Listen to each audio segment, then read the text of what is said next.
work for me is always about how you grow the internal capability of organisations, and I think we're trying to do that more collectively. I've always thought that, when people ask me about what my job is, set clear organisational direction. What's the strategy we're chasing?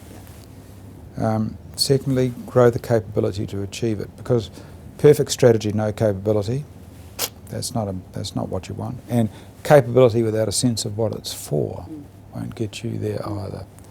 And the third thing is to manage and grow the relationships that are going to make you successful. So what's your license to operate?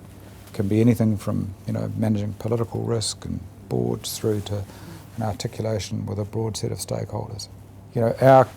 I don't think there's anything that the Transport Agency does that it does alone. It does most things in partnership with somebody else, construction industry, local government, blah, blah, blah, blah. So I spend a lot of my time working on making those relationships work effectively and to get our staff to think about it in a relationship sense. And that's the essence of it. Well, I think sometimes it can be wrong to jump to a discussion about values. Agencies struggle with it, a lot of people struggle with it. But if you start with behaviours, right, what behaviours do we need to support what we're trying to do here? You can start there and you can get something really useful. You can also allow that to mature, so you can start with something that's really relevant right now and understand that that's going to change as the agency matures in its strategy, right? And then people don't get hung up on whether, on the values things. A lot of people struggle with it, right? Whereas I think you let the behaviors mature to support the strategy. It's not it doesn't have to be value laden in the same way. And eventually the values kind of drop out of it almost effortlessly.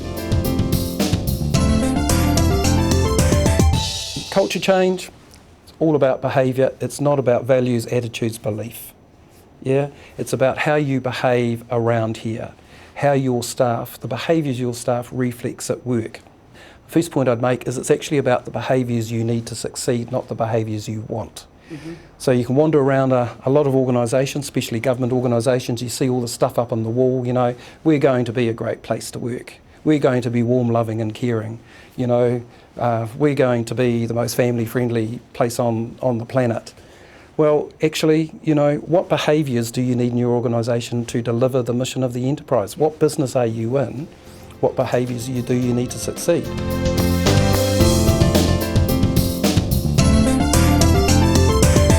I've come into an organisation that does some things really well, and so the challenge is going from good to great. And it's about taking your people with you on that journey, respecting the past, respecting everything that we've done that's got us to the point of being good, while still stretching to the future and thinking about what next. How do we keep building on our strengths, and how do we embrace some of what's happening in the world so that we actually do become and stay a relevant organisation for New Zealand in the 21st century. And I think for IR, one of the strengths that we've developed over the past 10 years is that understanding of our core purpose. And every time we go back to rethink about our future, we start from that basic understanding of the value that we add for all New Zealanders, and our people really buy into that. We've also continued to involve them as we've redeveloped the strategy every few years, so quite an inclusive process that asks the organisation where they see the future. And they're the people that talk to our customers every day, so they've got a really good insight into what makes a difference for New Zealanders and where the future lies. There's a very, very simple piece of advice that I think I would always give, and that is you have got to put people at the centre of everything that you do. If you think you can analyse your way to a solution, you are wrong. If you imagine that you can deliver effective interventions into our communities at the front line without putting your people who are doing those interventions at the heart of your thinking and what you do, you are not going to be serving the public of New Zealand. So resolutely, you have got to put people at the centre of what you do.